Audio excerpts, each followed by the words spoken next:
Kita lanjutkan untuk catatan kita. Kali ini memasuki untuk modul B4, pembahasan di bagian continental heat flow.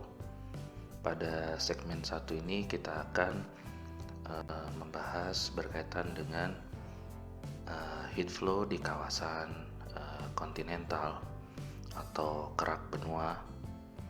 Jadi sebelumnya kita membahas berkaitan dengan oceanic heat flow, kita lanjutkan di bagian continental heat flow. Baik, di catatan ini kita akan coba baca pendahuluan dari yang sudah disiapkan. Ya, berkaitan dengan continental heat flow atau CHF, ini kita berkaitan juga dengan kontribusi mantel atau elemen yang menghasilkan panas begitu ya untuk kerak bumi. Jadi ada elemen di dalam litosfer atau elemen di dalam suatu litosfer yang menghasilkan panas. Jadi kita berhubungan dengan hal tersebut. Secara umum, aliran panas di kawasan benua atau continental heat flow cenderung lebih sulit untuk dipahami daripada untuk kasus di oceanic heat flow. Cenderung lebih sulit untuk sesuai dengan teori umum evolusi termal kerak benua atau evolusi termal dari bumi. Nah, nilai aliran panas di kawasan kerak benua atau continental heat flow ini lebih kompleks karena dipengaruhi oleh banyak faktor, seperti ada proses erosi, kemudian ada proses deposisi, glasiasi, mungkin juga ada berkaitan dengan lamanya waktu sejak peristiwa tektonik, kemudian terkait dengan konsentrasi lokal elemen dari heat generation atau penghasil panas di kerak bumi tersebut. Kemudian ada atau tidaknya aquifer juga di dalam daerah penelitian. Di situ biasanya ada pengeboran atau tidak, berkaitan dengan adanya data atau pengukuran kita berkaitan dengan continental heat flow yang dilakukan.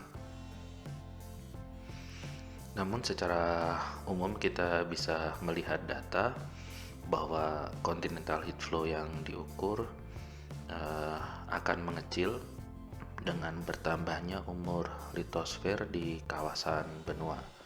Sebagaimana litosfer di kawasan samudra atau oceanik, litosfer di kawasan benua juga mendingin dan perlahan akan menebal seiring dengan waktu. Aliran panas permukaan atau surface heat flow biasanya disimbolkan dengan Q. Di permukaan itu biasanya Z-nya sama dengan 0 atau Q0, itu rata-rata untuk litosfer di kawasan benua itu pada kisaran 65 miliwatt per meter persegi. Nah, kalau misalkan tadi disebutkan berkaitan dengan umur, kurang lebih grafik datanya seperti ini. Nah, semakin tua umurnya, kita bisa melihat rata-rata akan semakin menurun. Jadi ini berkaitan dengan umur, mungkin kita perlu membahas beberapa hal berkaitan dengan skala umur geologi. Ya, misalkan aliran panas permukaan rata-rata itu di kisaran keraton Archaean, ini kurang lebih pada kisaran 41 miliwatt per meter persegi. Ya, kalau dilihat itu ada di kisaran ini.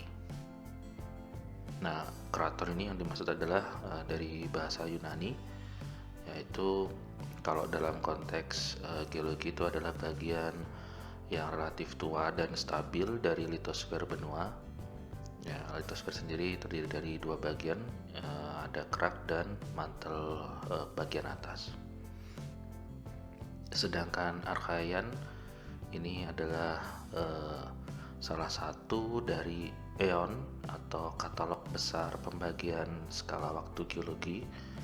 itu pada umur kisaran 4.000 sampai dengan 2.500 juta tahun. Jadi 4.000 sampai sekitar 2.500. Nah, pembagian katalog eon itu ada yang membaginya menjadi 4 sampai saat ini, yaitu ada Hadean, Archaean, Proterozoik, dan Phanerozoik. Jadi setelah Archaean yang lebih muda itu adalah Proterozoik. Nah, sedangkan untuk kerak pada usia Proterozoik atau Proterozoikum ini pada kisaran 55 miliwatt per meter persegi. Jadi lebih tinggi kurang lebih di sini.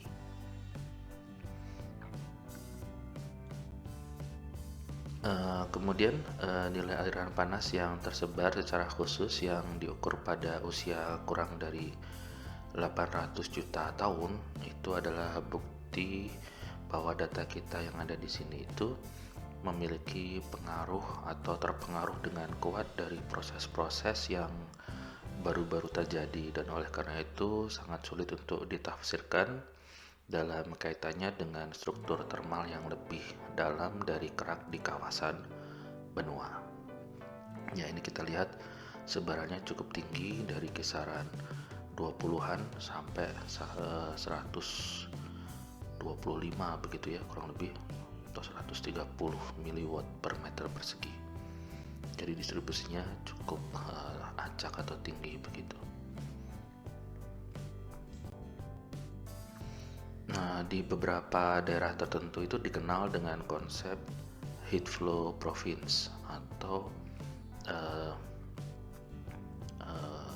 provinsi aliran panas, atau mungkin ya kita mungkin lebih mudah menyebutnya sebagai suatu wilayah dengan karakteristik aliran panas tertentu. Jadi konsepnya itu terdapat hubungan linear antara aliran panas permukaan dan heat generation radioaktif permukaan.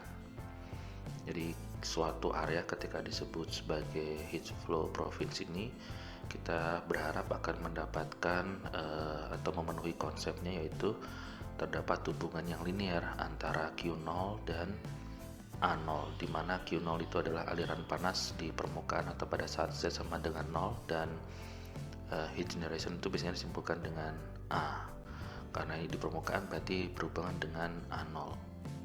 Nah, ini adalah contohnya kalau kita punya data untuk Q0 dan A0 kemudian diplot, kita bisa melihat hubungannya.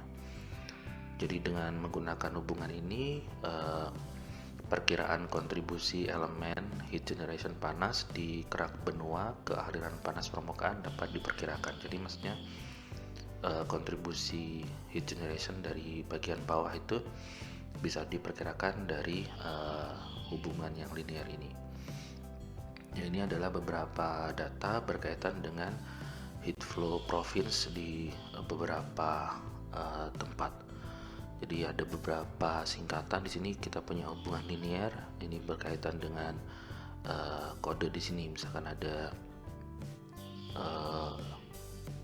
provinsi di Central Australia, ada di Sierra Nevada, ada di Atlantik Kanada, dan seterusnya.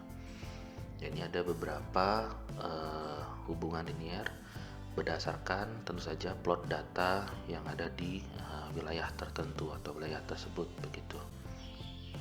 Ini adalah contoh plot datanya dan kurang lebih nampak seperti linear. Jadi kita bisa mendapatkan hubungan yang linear antara plot data Q0 dan A0.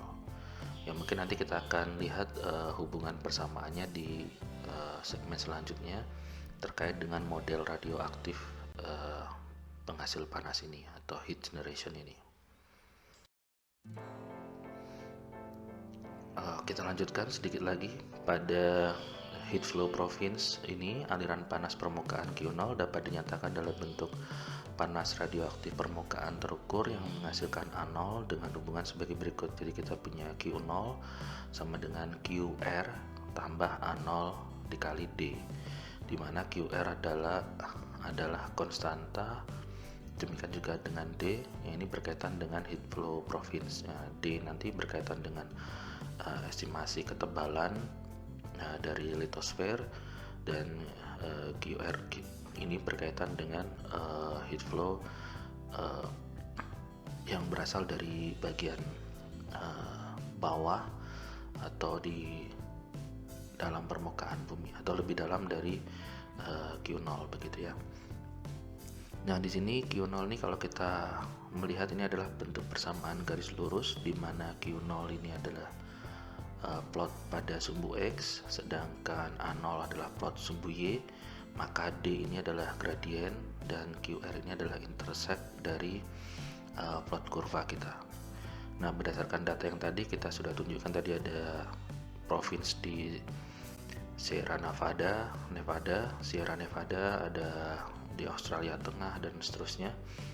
Ini kalau ditunjukkan dalam persamaan garis lurus seperti yang ada di slide sebelumnya, tapi di sini ditunjukkan kurang lebih komponen dari persamaan tersebut.